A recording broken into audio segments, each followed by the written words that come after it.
Bro, mas malupit pa sa NBA off-season ang mga nangyayaring lipatan between teams. Perpetual just lost half its team. Kalahati ng team nawala sa kanila. Letran just retooled. Got everybody. Beda, we lost Jacob. All the Yeah. other stuff in UP, happening in UP, happening in LaSalle, happening in UE, everywhere. And Alam mo, ang gulo. mm, You have to look at this from this perspective. The reason why people are transferring en masse is because there is so much money in college basketball. it's the individual being blamed for a systemic problem. Exactly. Same with the students now who are transferring. These are individuals. Yeah. And a lot of people are blaming them for the systemic problem in college ball. But di lumilipat. Loyalty. They are just functioning in a system presented to them. They Exactly. are just functioning in a system presented to them. All right, everybody. Good afternoon. This is Paolo Perez, and welcome to another episode of the Upperbox Podcast. So, mapapansin nyo, medyo mag-isa lang ako ngayon. Pero hindi naman talaga ako mag-isa. Unfortunately, wala si Danny ngayon. He's not feeling well, so hindi siya makakapag-record ngayon. But, ngayon, coming off the bench, starting for your San Beda Taytay Red Cubs and San Beda Red Lions Menjola, a good friend of ours, and somebody that I also share thoughts with, and respeto ko naman din. Isa sa one of the smartest dudes I know, and also one of the most makulit dudes that I know, Topher Balagtas. So, Topher, maraming salamat. Uncle Topher pala, What's guys. up? Ito po si Uncle Topher. Thank you for that generous introduction, bro. Oo. Siya po ay ah,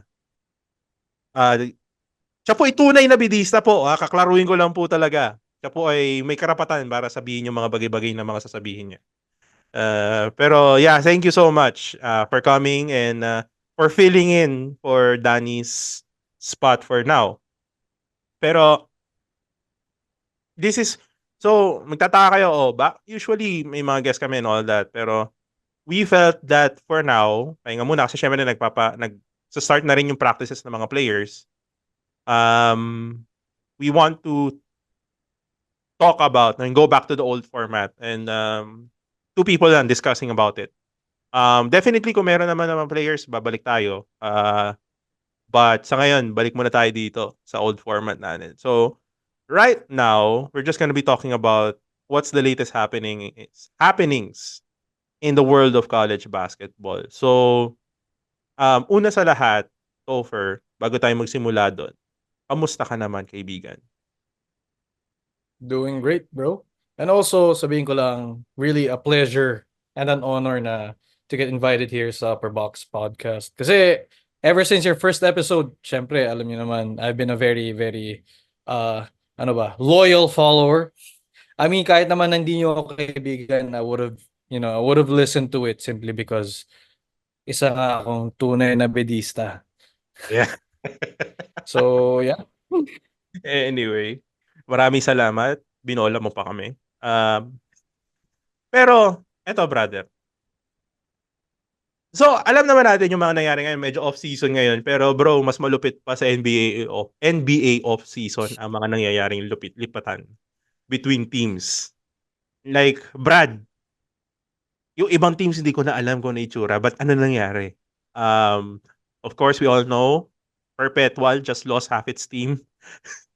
And they're planning to di ko alam kung sinong kukunin na player. Kalahati ng team na wala sa kanila. Letran just retooled. Got everybody. Ang dami na nakuha ng player. On top of mine, of course, Chris Hubilia, Pereras, Jude Roque of Perpetual. They have a Phil-Am now in Thomas Reed. Now, with Thomas coming from UST, I don't know. Sources say, like Navin Ganglani said that he will be eligible this coming season 100, but I don't know if that will be true kasi transfer siya from UST and he's Oo nga only eh. gonna be playing 2 years, di ba? So, paano yon? But, let's see. Um, uh, Rosillo of Mapua also moved to Letran. Basically, this is a new team. And of course, tayo, San Beda, uh, we lost Jacob. Um, and there were rumors na muntik mapaalis si James, hindi mapaalis, pero muntik umalis si James Payosing. And then, all the other stuff in UP, happening in UP, happening in LaSalle, happening in UE, everywhere.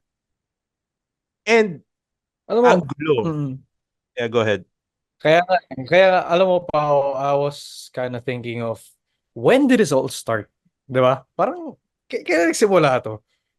Alam mo, Do you have an idea kung kailan kaya nagsimula to?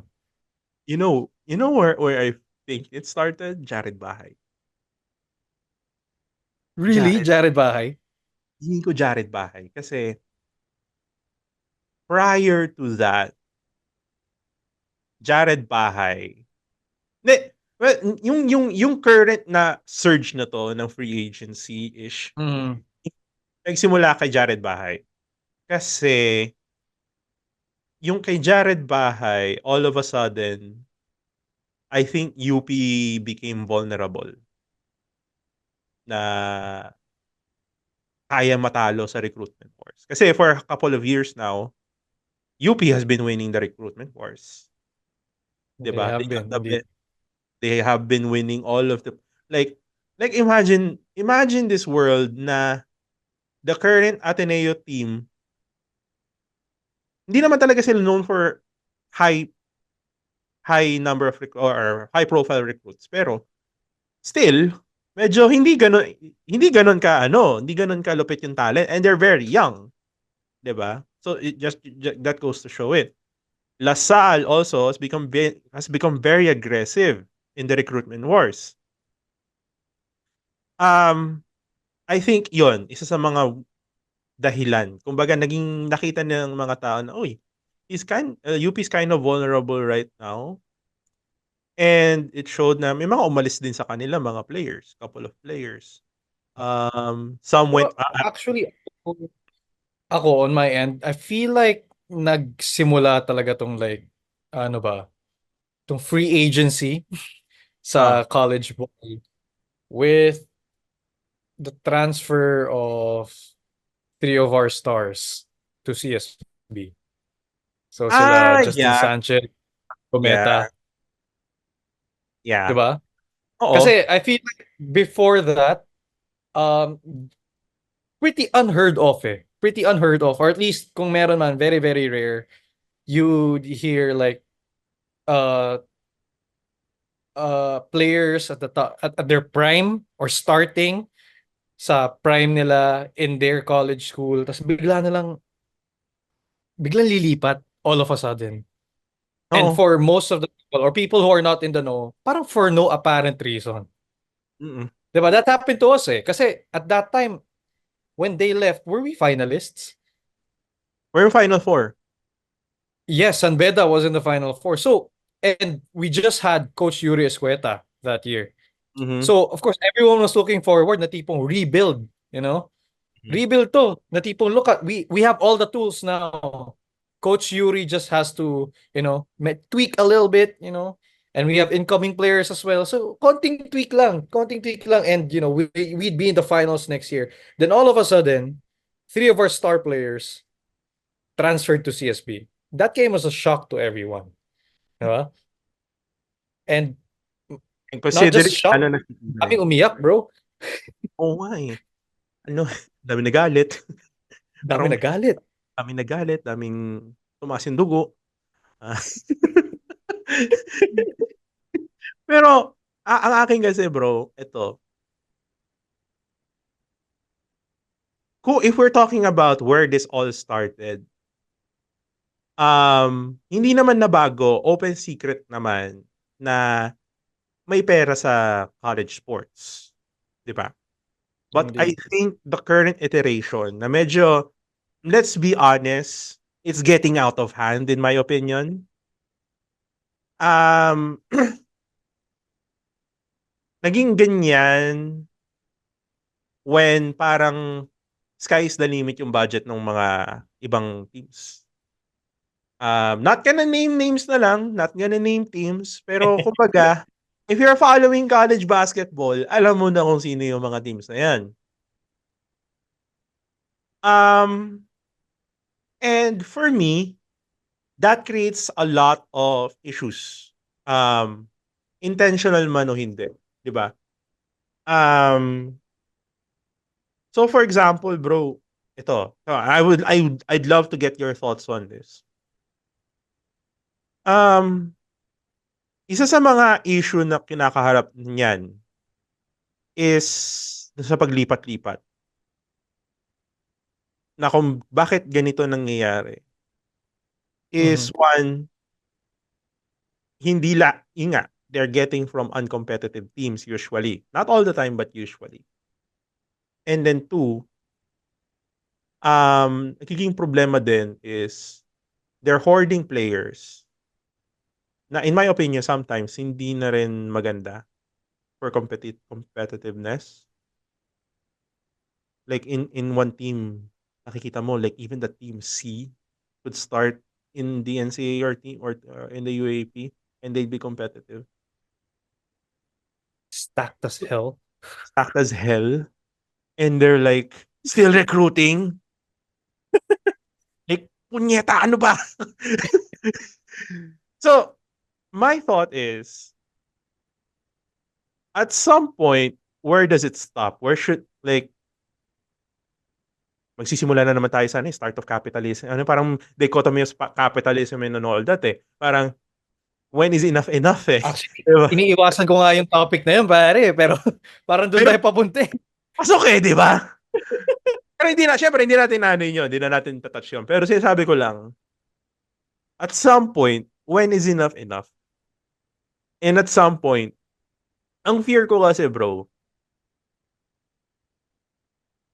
the players stop becoming people and start becoming assets.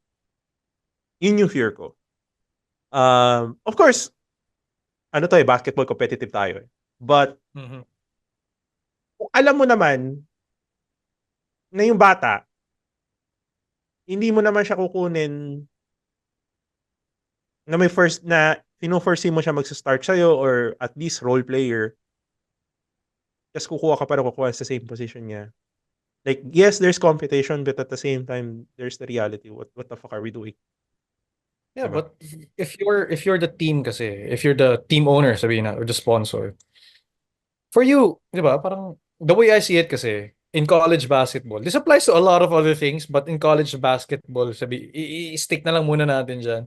Oh. In college basketball, di ba, the more money you have, the more you can recruit good players, great players even. And with great players means good teams. Mm-hmm. Diba? So if you have a good team, then that could give you ano ba? Championships? Championship runs? And with championship runs, you can get more money. Kasi Yeah. you'll get better sponsors, you'll get ano. And then after that, then you can get better players ulit. And then with better players, you get better. So it's a vicious cycle eh. 'Di ba? Oh. Na tipong again, sabi mo tama ka eh. Kasi who what would stop them, 'di ba? Kumbaga, if I have all the money in the world, what would stop me from spending it how I want to? Yeah. 'Di ba? If I want to get all the players that I can, why shouldn't I? You're gonna tell me, kawawa naman yung ibang teams. O paki ko. I care about my team. Get 'Di ba? better, diba? Get better. Exactly. Oh. 'Di ba? Pagantay mo yung program ng school mo. Basta ako, mayaman ako, marami akong pera eh. Oh. So, Pakialam yun, namin. it's a very vicious cycle. Ah. So, tama yung question mo eh. Parang, how do we put an end to this? Or can we? There are suggestions that I've been hearing as to how it should be controlled. Pero so far, mga naririnig ko, it's very student-focused.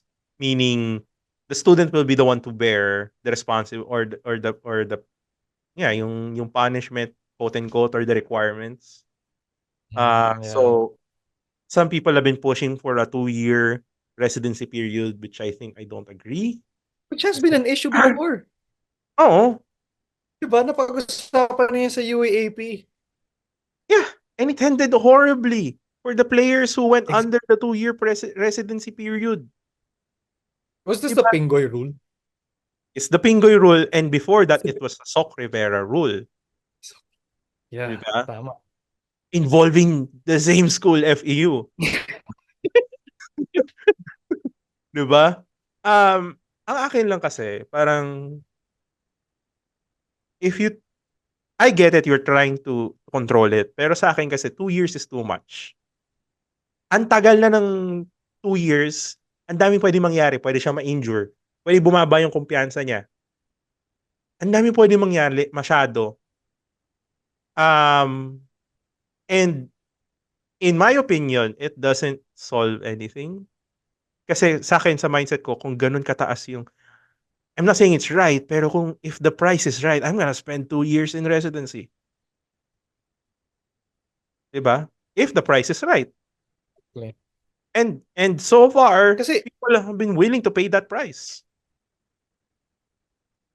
exactly. And also because you have to think about, well, this has been raised online by a few PBA personalities.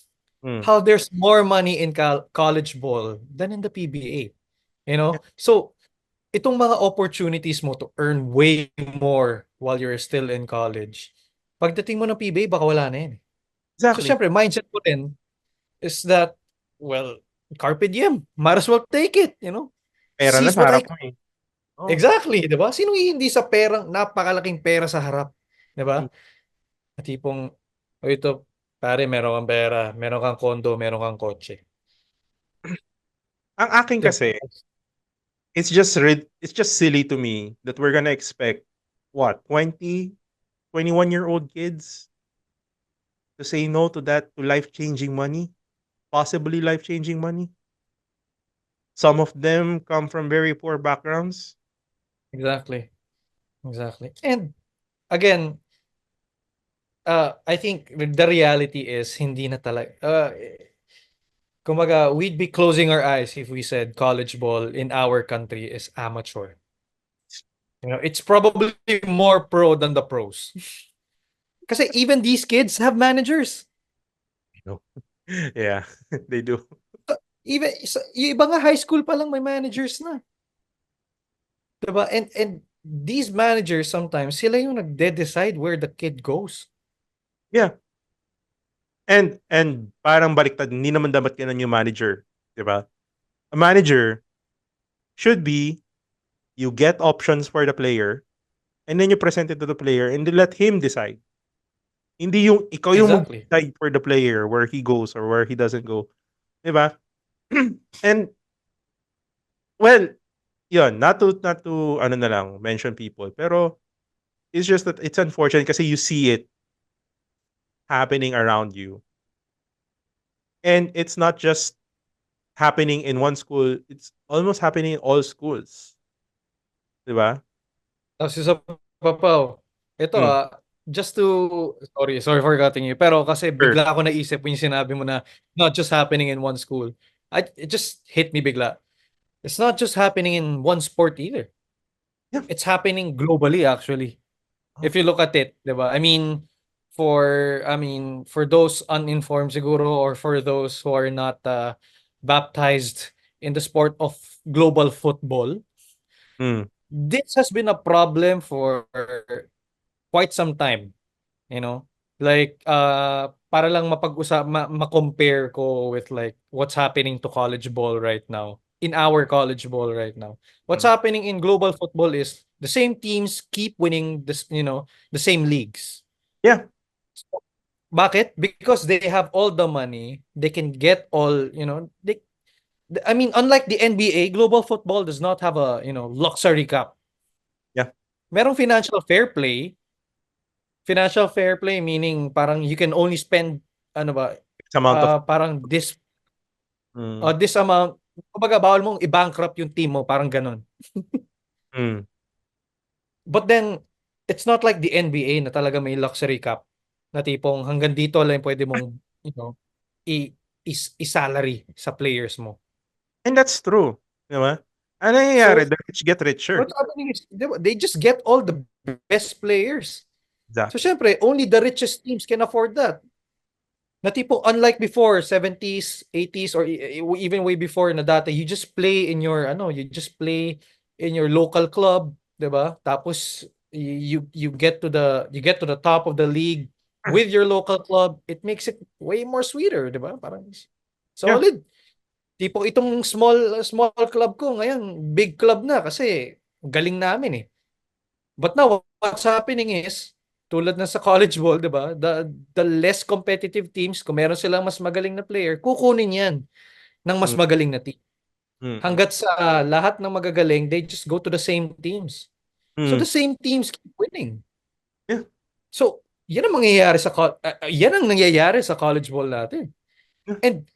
And you can see how this is really sparking a lot of discussions kasi there are there are like transfers na sobrang nakakagulat. Nakakagulat in a way na tipong it looks like on paper or on the surface it looks like he should not have made that decision. Parang ganon. Na tipong uh, let's say si Jacob for example. I mean Kala ko, now it kala ko uh, CR7 yung sasabihin mo eh. hindi. I mean let's go back to college ball. Oh, kala ko CR7, Going back to Messi. college ball. Like sa college ball, di ba? Like look at yung kay Jacob noon, everyone was saying na he wouldn't transfer. That's impossible. Mm. Because if you look at it, he only has 2 years left to play. Mhm. Tapos residency. Magre-residency siya for what?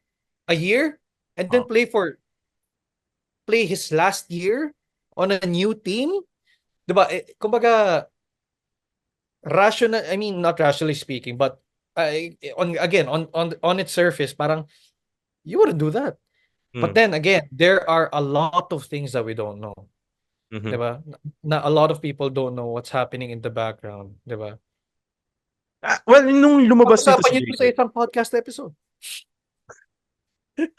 Hindi, nung kay Jacob kasi bro, sinabi niya, yung sa kanya naman, he didn't do it for the money. Actually, um, yung pag-transfer niya kasi, it's more, there was an emotional factor. Di ba? He started from Lasal. And he wanted to end his career in Lasal na, kumbaga, napag-champion niya ng Beda, he done what he set out to do, and ganun. And, yeah, knowing Jacob, he's not the type of person na mapapasilaw sa pera eh. Ganun, Bagay. hindi siya ganun eh. Um, it's more about competition eh. More about competition with him. That's another thing, no? Well, mamaya natin putahan yun. Pero, just wanted to make the point. Tama yung sinabi mo, Topher, no, with regard to um, super teams that are coming about. It's not good for Philippine basketball, in my opinion. Kasi, ang daming player tuloy ang nabuburo sa Team B at sa bangko. Exactly. That they could have gone to other schools and had a prosperous career, but yun nga, it's either hindi ganun kaganda, let's be honest, hindi ganun kaganda yung ACADS dun sa mga ibang school or hindi ganun kaganda yung let's be honest, kumbaga, kumpara naman sa mga top teams ngayon, academics is also a factor. 'Di ba? Academics is also a factor. Hindi it's not a hit on them. It's just the reality na some schools have better academics than others. And some schools and some people from these schools hindi nila matanggap 'yon. 'Di ba? Hindi nila matanggap 'yon. So you have to factor in that, of course. The ACADS din. kung bakit di rin sila napupunta doon. And at the same time, walang budget. At the same time, uh, who'd want to go to a team na dahil nga walang direction or walang budget, uh, hindi mo alam kung paano lalabas yung career mo. Oh, nakakapaglaro ka nga, pero you don't have the connections. That's another thing that also players think. O si Team A, connected kay ganitong team, kay ganitong corporation. O Team B is connected with this corporation. So pag nag-pros ako, ang dami ko ng connection, di ba? Doon Marami ako ng sa umbrella na yun. Oo, sa umbrella na yun. Corporation na yun. Oo. So, isip nila, if they're thinking, I would think, whatever happens to my career, pwede ako maglaro or trabaho na lang ako as an employee of that umbrella of that corporation. Which a lot of players did. Tama. Di ba? Dami naman player na ginawa yun eh. So, that's also a factor. So, another factor, in my opinion, Topher, and I'd love to get your thoughts on this kasi napag-usapan natin to noon-noon pa. I think we talked about this after the finals nung nagsisimula yung Jacob Cortez to Lasal rumors. The FSA issue. Okay. So, sa mga non-bedans namin dito na kasama, huwag kayong magalit. Hindi namin sinasabi to dahil gusto namin bumalik yung imports or foreign students. Though gusto ko naman talaga. We're just stating a fact here. You can disagree or agree. It's up to you. Pero this is not an FSA a bedan FSA call. Pero it's a call yung pag-uusapan namin dito is a call for the whole league. In the NCAA kasi bro, as we know, it's been a couple of years. The last time na magkaroon tayo ng FSA was in 2019. And we talked about this a little bit with Coach Andre. Ang argument ko dun sa FSA is if you're gonna ban FSAs and you're gonna trot out a 6'3 big man, a 6'4 big man, a 6'5 big man, then are we really serious about this? About developing Filipino big men? Tama. Kasi you have to think about these 6'4", 6'5" centers that we have. You know, siguro in the NCAA, sabihin natin, they could probably fare well. Kaya siguro na ng mga pagbanggaan sa iba pang 6'4", 6'5", 6'6" men. But then, you know, you're not going to be in the NCAA forever. Yeah. Diba? Kasi sooner or later, you're gonna go to the pros. Mm-hmm. If you go to the pros, let's say sa PBA, diba? You have imports that are way bigger than you are. Way stronger than you are. Na hindi ka sanay. Way Na faster. never mong na-try makalaban. In like, exactly. Diba? So, ayun. Pero, ayun nga, kaya natin na pag-usapan tong FSA issue. Well, tawag dito. To our listeners here, I was able to get the thoughts of one former supposed FSA dito sa atin. Was supposed to play college ball here, but he was poached out. Actually, not poached out more like he really wanted out. So he was supposed to play for a college team here, and one of his coaches in the US, or one of the coaches that wanted him, who's in the US, told him na, alam mo, you know, in the Philippines, even if you score 30 points a game, 15 assists, and, you know, 15 boards a game, that's great. But then people will always question the competition. What's the competition in that country? So, kaya siya napaisip ng tipong, o nga no, even if I become a superstar here, I mean, I can definitely, I can probably show my skills pa rin, diba? But it's gonna be way harder for you because everyone's gonna question the competition. So that's what's happening now, actually. I mean, whether we like it or not, some players are also thinking that way sa NCAA. And lalong-lalo na sa NCAA. Bakit? Kasi the NCAA does not have foreign student athletes. Mhm. And without foreign student athletes that are, way bigger, way faster,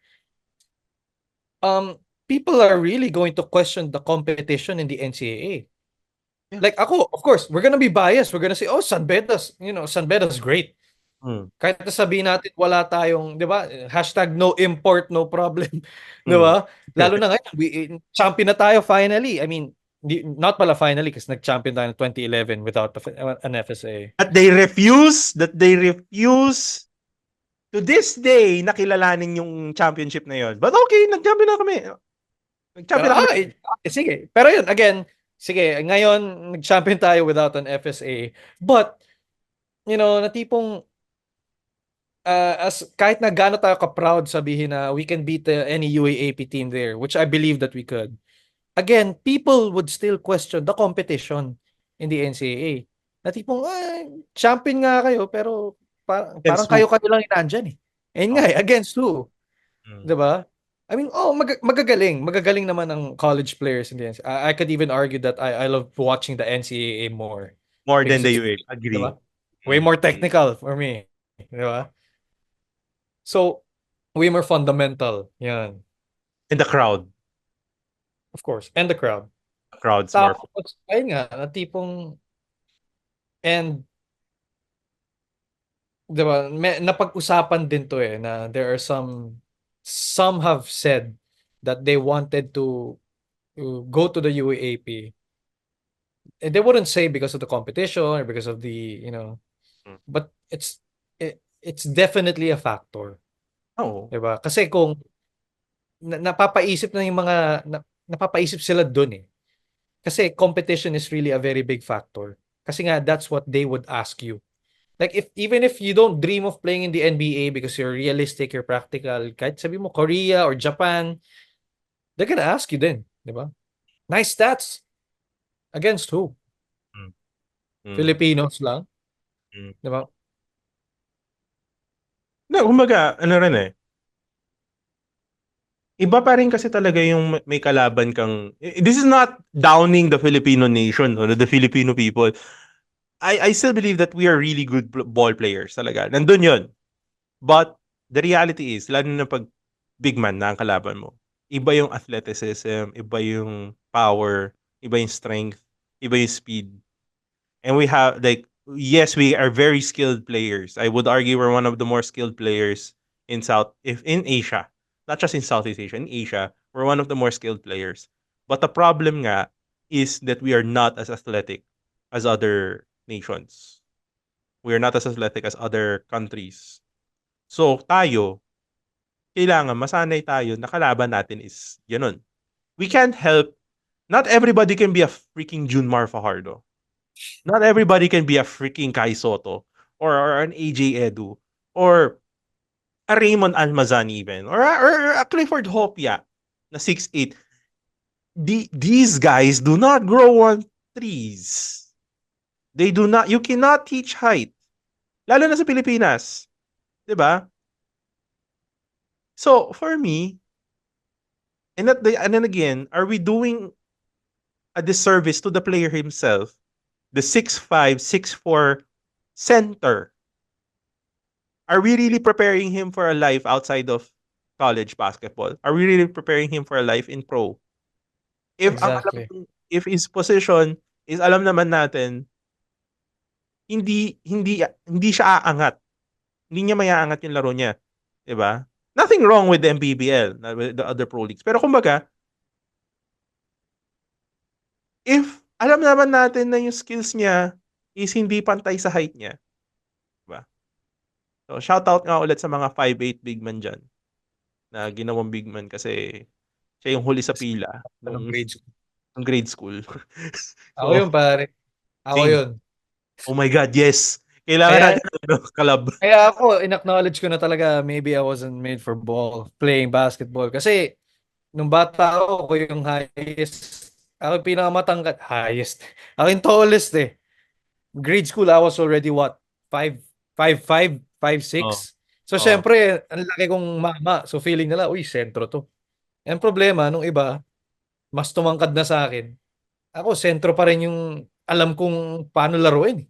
Exactly. That's an issue also. Um, okay. So now that we've kind of discussed it a bit, how do we fix this kind of issue? Ikaw, Topher, anong pananaw mo dun? Like, how do you go about fixing. Now, we're not saying na bawal ang transferee, ah. Hindi naman sa ganun. Huwag natin pagbawalan ng transfer. Kasi unfair naman din yung mga tipo, mga legit naman yung concern na legit yung reasons for nila for going to another school. Exactly. Looking for other opportunities, playing time. Those are legitimate concerns. Pero, Yeah, kaya ako sobrang disagree ako dun sa sinasabi lang gawin yung 2-year residency rule. mm, I mean, that could probably help us, especially being San Beda being a team in the NCAA. mm, That could help us, stop other schools from poaching our players to like oo. the UAAP. But, I mean, hindi mo masisisi kasi hindi mo masisisi yung mga estudyante minsan. Yung mga players, mga student athletes minsan. Kasi, everyone has their own reasons. It's not always about money, you know. Like, ayun nga, si Jacob, it completely makes sense. Di ba? It completely makes sense now na tipong he did his job, he did what he wanted to do in San Beda, and he wanted to go back to his home. And he has Being playing time. exactly, di ba? Oh, So, makes sense. it makes sense. Now it makes sense. Di ba? So, alam mo, parang, are you gonna take that away from him? Choice yun eh. Oh. Yeah. So, yun nga, I But also agree. again, I also agree with you on that. Yeah, go ahead. no, I was just about to say, but then again, we go back to the problem of, but how do we stop super teams in college basketball? My thing kasi, bro, to, I would agree na lang to compromise. Instead of the 2-year residency period, we go with what the UAAP is doing, which is a 1-year residency period plus a -1 of your playing year. Instead of lilipat ka, tas 2 taon kang uupo. Sitting ka for 2 years. Oo. 'Di ba? So, imbis na gano'n na lang gawin natin. Bawasan mo na lang ng isang playing year, tapos upo siya ng 1 taon. So, okay na 'yun for me. I think that's a uh, fair situation. But I think focusing on the students is a band-aid solution, would be the band-aid solution. Tama. Tama. 'Di ba? That would be the band-aid solution. We have to look at this from this perspective. The reason why people are transferring en masse is because there is so much money in college basketball. As we've been talking here na simula pa lang, may pera ang mga teams ngayon. Kaya sila nagsisilipatan. Um, and that's an open secret. Kumbaga.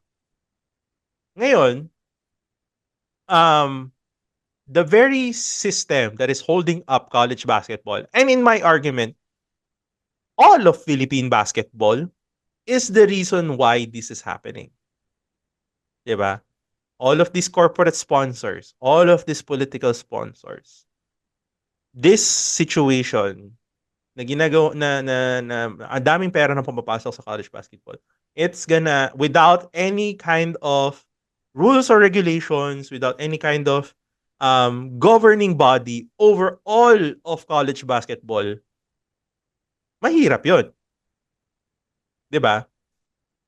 Kasi it's gonna be a wild wild west.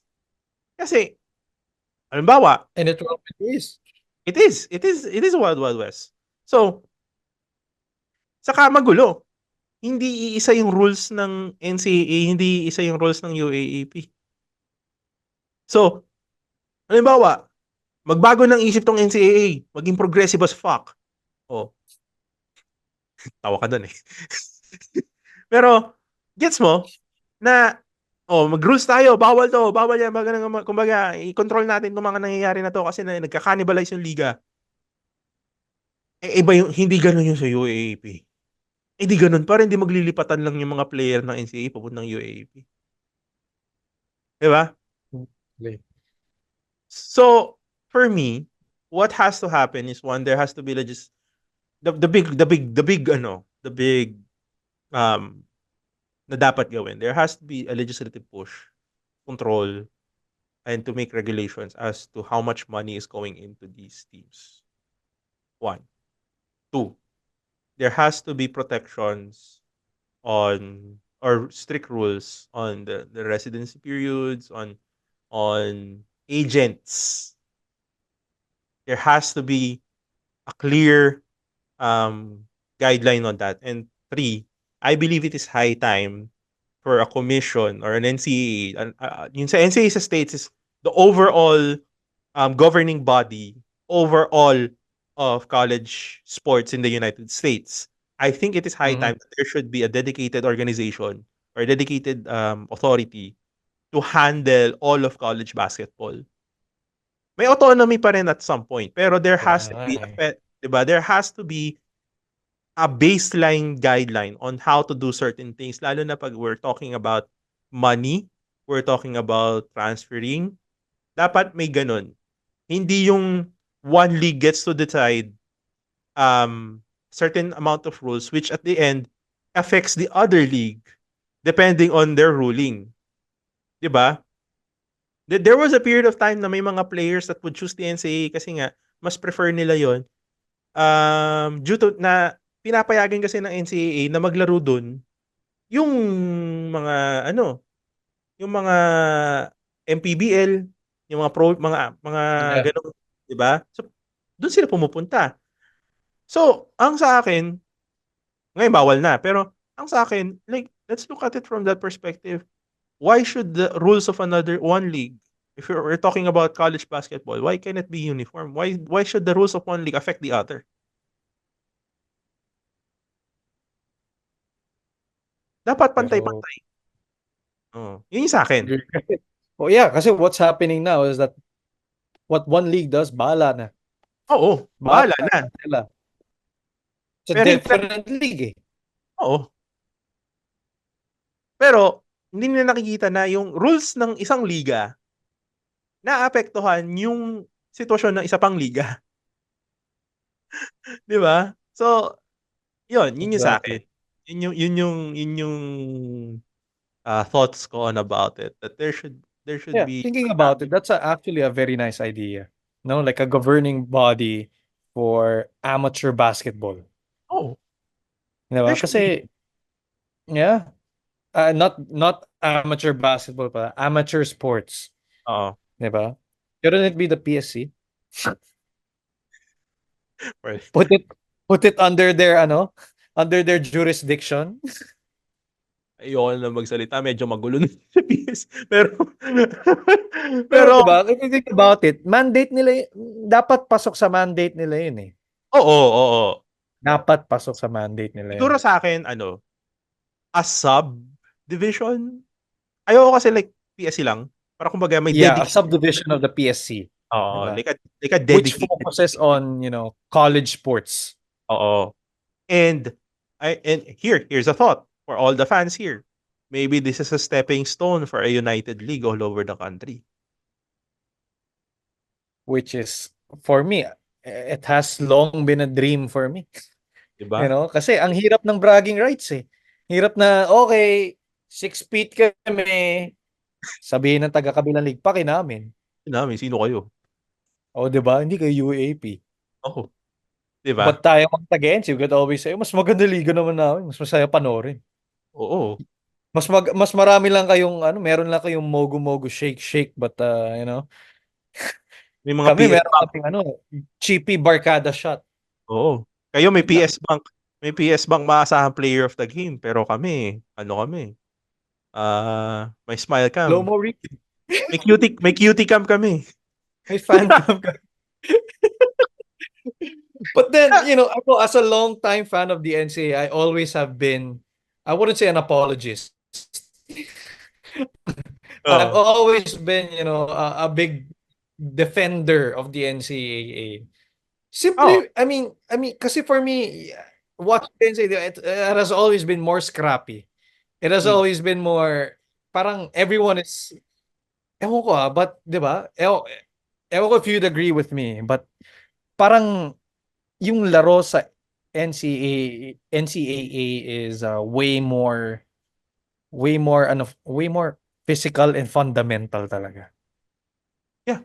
Ako, ito, I would say na the NCAA kasi, it's a league that's grittier because I think it's the closest thing that we have in Manila at least, to what Filipino basketball and at its core is, which is Actually. gritty, competitive, doesn't back down from nobody, that kind of league na hindi tayo kasing yaman ng iba, pero we are competitive and we find players. I mean, Exactly. and our products say it. Like it reflects. Like some of the biggest stars in the PBA and in the Gilas program The even NCAA? are from the NCAA. Calvin Oftana, Scotty Thompson, CJ Perez, Calvin Abueva. Oh. And even the UAAP players na umusbong also did come from the NCAA high school program. Diba? LA Tenorio, for one. Diba? JV Casio, who played for San Beda also. Parang puro Red Cub sinasabi mo, pare. Hmm. Pero meron din naman sa ano, Kobe Paras. Kobe Paras. Paras. Oh, 'di ba? So, I'm just saying, bro, na we have to look at it from a perspective na it is high time that we get to the government takes control or an organization takes control over the situation of college. Takot ako sa sinabi mo dun, pare. Sorry na. The government takes ganun ba? You know. But yeah, I agree, 'di ba? That dapat meron na talaga mag-step in. And of course, who else but the government, Oh, 'di ba? Kasi there really is an issue, 'di hmm. ba? And the concern is There has also to be here. regulations. Yeah, and here's also concern. Um, well, nagsisimula siya ngayon sa MPBL pero hindi rin malayo na mapasukin din tayo ng gambling, 'di ba? So, ang sa akin, it's high time that there should be a commission to look into college sports as overall, not just on the rules, pero how to develop college sports and how to develop parity, 'di ba? Not saying equality, I'm not even saying equity, but kahit papaano, give the little guy a shot, man. Give the little guy a shot. Yun lang yung sa akin. I think, um, pero ang lupit nun, ito joke lang 'to pero tangina ang lupit 'no, what if ano, magkaroon ng relegation? Alam mo, alam mo honestly, ano yung yun yung iniisip ko dati. Like na tipong there's a top tier league Oo, and then there's a second tier league. Sabi mo meron ding third, 'di ba? oo. Tapos but then this is all fun and fun to imagine, but then alam mo mapupunta pa rin tayo sa problem of hypercapitalism. All of this money going to the same teams. Kasi syempre if you have all the money at nando ka Oh, sa top league, 'di ba? Syempre, you're gonna get the best players from the second and third tier league. hello So Premier paano League. aangat yung mga lower tiered leagues? Well, they need money. Hello Premier League. 'Di ba? Exactly what we're describing right now. Oh, the Kaya go ahead. there was I forgot where it was where I watched the video pero sure sa YouTube. Pero it was about whenever we think of Europe, 'di ba, versus the US, medyo malayo yung sinasabi ko yun. Tipong Mm, Europe is more socialist, US is more capitalist. mhm, But funnily enough, when it comes to sports, it's the hmm, other way around. The NBA is actually the most socialist league, mm. 'di ba? Like lalo na if you compare it again to global football. Kasi global football, money makes it, what money makes it go around. Whatever money says, that's what the league does. Sa NBA, however, 'di ba? Meron sa NBA, you have the draft, 'di ba? Which if you're the worst team, you have the choice to get the best player. A choice. You have the chance to get the best player. In football, in global football, that doesn't work. That doesn't happen. It's direct hire. 'Di ba? Direct hire. And kung meron ka man like kunyari sabihin nating uh generational player. Let's Mm. say itago natin sa pangalang Kylian Mbappe gano'n. Mm. Sino yan? Sino So, yan? kahit na sino kaya 'yun? Sino 'yun?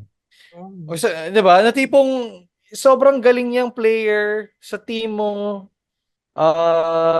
but then since he's so good, all the top teams want him. So the yeah. top team will get him. So ikaw, you're left with what? Money? You have money, but then again, when are you gonna get those kinds of players again? So you just get the money to basically run your team. Yeah. Nagagamit mo lang for siya for operational expenses basically. So Exactly. yun yung nangyayari sa college ball natin. Actually, worse pa nga sa college ball natin because the team doesn't get anything. Yeah. They don't get Let's anything back. look at Diba? Perpetual. Half their team umalis na. O anong naiwan sa Perpetual? Wala. It's not like global football na tipong bibigyan ka ng pera because binigay mo yung player mo. No. You're just left with Amateurism pa rin eh, at the end of thank the day. you. It's Oh. been great. Yeah, amateur dapat. But then, ay nga, yun yung mahirap eh. Kasi, kumbaga, the only thing that makes it an amateur league is because we say it is. Yeah. But in all other aspects, It's it's not not. an UAAP, the NCAA, these aren't amateur leagues. They're not. Grabe yung pera dito, pare. Some Yeah. players in the pros, in the PBA are Yeah. mouth-watering. For college No, contracts. exactly. Um, and that's true, no? And I agree with that. Kaya nga sinasabi ko kasi for us to expect that these individual leagues will police themselves in the presence of these um corporations and powers at be.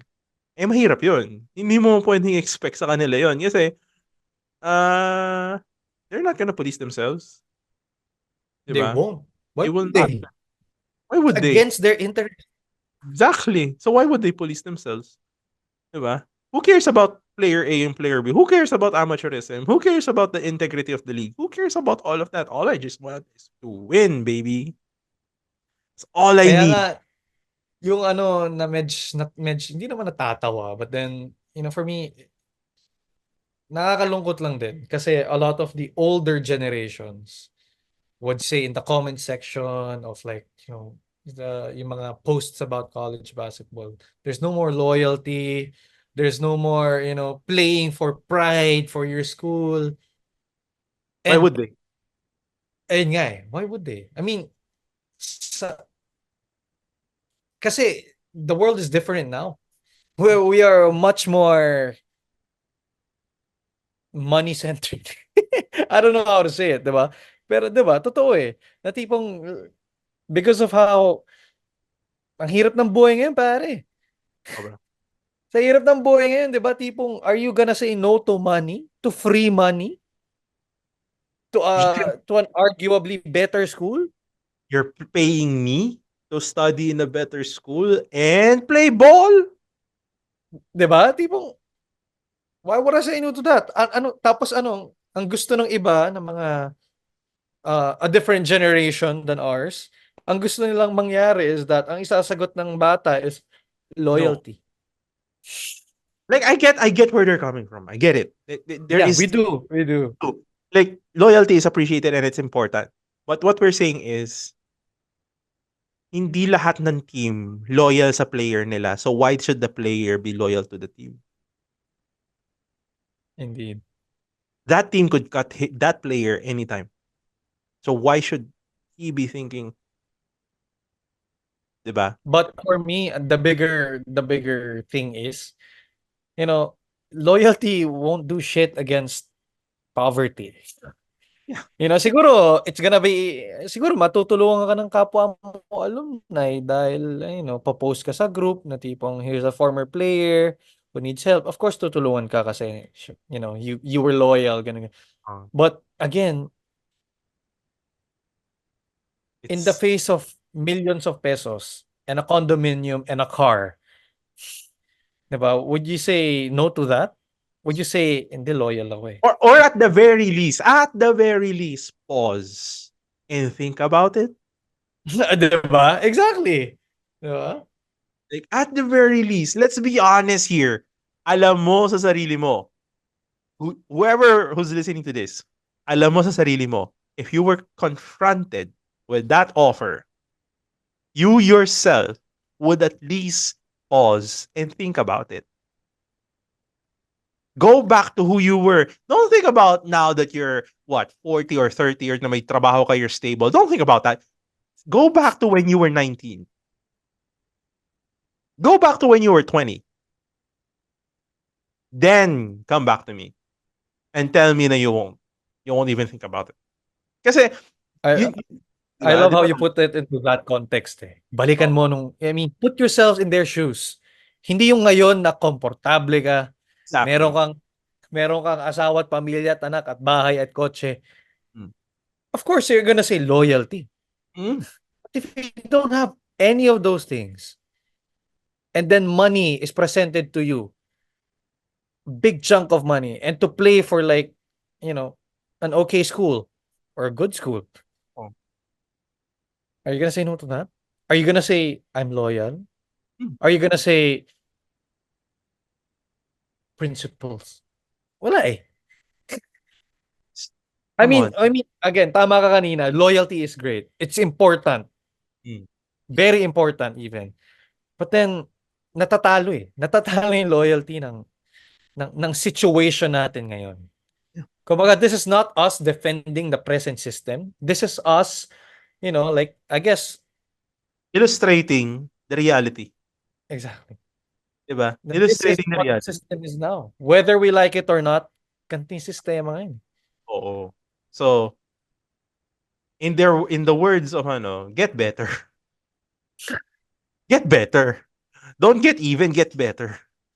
Di Actually, ba? same with the FSA thing kanina with the FSA issue sa NCAA. Kasi, di ba, sinabi mo kanina na, yes, we're bedans. Yes, we're Oo. bedans. But then, again, yung kaninang kumbaga, that's not me saying it because I want FSAs back in the NCAA. Because whether or not I like NCAA, like the FSAs to go back to the NCAA, to be allowed back in the NCAA, yun yung reality eh. The Oo. reality is the competition is being questioned in the NCAA. So I'm saying this because what we're doing now, we're not advocating for anything. We're not pushing for anything really. It's just us illustrating what college ball is now. Whether Exactly. we like it or not. Ganito siya ngayon eh. Oo. It's Ganun. money that makes it go round. Gusto ba natin nun? Ako hindi. But then, that's reality. Yun ang nangyayari ngayon eh. Yeah. And for me, it's of course medyo lumalampas tayo sa focus ng podcast na to, which is college basketball. But I don't think this is good for Philippine basketball in the long run. It's not good. Hindi ko na Um, magpas. Kasi, college basketball is, ganyan yung grassroots natin eh. It it's technically like is a grassroots program. it's the grassroots and arguably the most famous part of basketball in the country, with the continued waning of interest to the PBA. Not saying the Yeah. PBA is bad, like the players said, oh no, they're great players. But I'm just saying more people are interested in college basketball now than they are in the PBA. So, Hindi. yun yung sinasabi ko na we have to look at this from that perspective. Na this is the college scene should be really taken care of as part of our own national program. And unless there comes a consensus on how do we do that, I don't think regardless kasi ano eh, Kung sa college level pa lang magulo ka na, why are we gonna expect na maging maayos tayo sa national level? 'Di ba? It's not yung the recent na gulo, ngayon maganda yung tinatakbo ni Tim Cone, I love what he's doing, pero for me, regardless of whoever the coach is, kung magulo rin na magulo ang overall sistema ng Philippine basketball, mahihirapan tayo. It's not just one person's fault. People hate Chot. Aminado ako, I'm not a huge Chot Reyes fan, but at the same time, I don't think it was fair how he was treated. But anyway, we're medyo lumalayo tayo. No, pero same pa rin kasi it's the individual being blamed for a systemic problem.